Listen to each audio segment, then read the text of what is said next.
A few weeks ago, NFL quarterback Drew Brees retired after 20 years in the National Football League. Now, I got to be honest. I'm from South Louisiana and I'm an avid New Orleans Saints fan, so I am definitely biased. But for all the non-Saints fans out there, if you will indulge me a little bit, I want to share 3 leadership lessons that all of us can learn from the life and career of Drew Brees.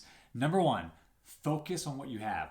So Drew Brees, coming out of college, was considered a very undersized quarterback. In fact, that's one of the reasons why he didn't get drafted as high. Many people thought his size would prevent him from being successful in the NFL. Instead of focusing on that, which he can't control, which is his size, instead, Brees focused on things he could control. He worked on perfecting other areas of his game, like his accuracy, his ability to read the defense, or even look off defenders.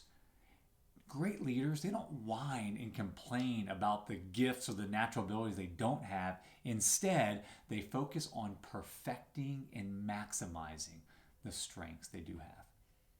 Number 2, find the gift in adversity.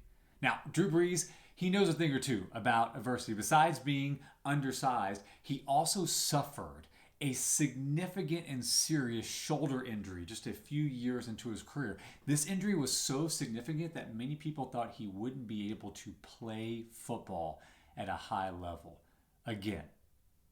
But you know what? Brees did not whimper under that adversity. In fact, this is what he says about adversity. Let me read this to you. He says, "I've learned that adversity is actually an opportunity. It's a gift.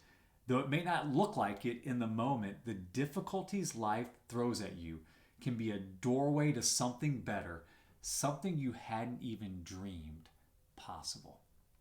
How do you view adversity? Do you take a victim mentality approach, or do you use it as an opportunity for your growth and development? And then our final lesson, family first. Despite Brees's fame and money and accolades, he has fought to keep his family first. In fact, he says this: "My job is important to me, but I never wanted to compromise the time that I spend with my family."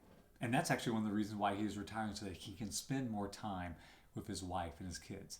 But I think Brees would also say that his family and making them a priority is what's helped him to be successful in his professional life. I'm going to make a bold statement here.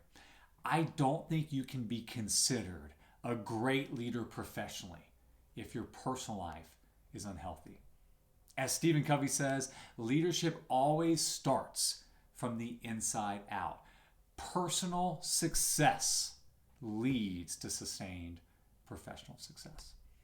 Let me leave you with one more quote from Drew Brees. "There are no shortcuts on the path to success.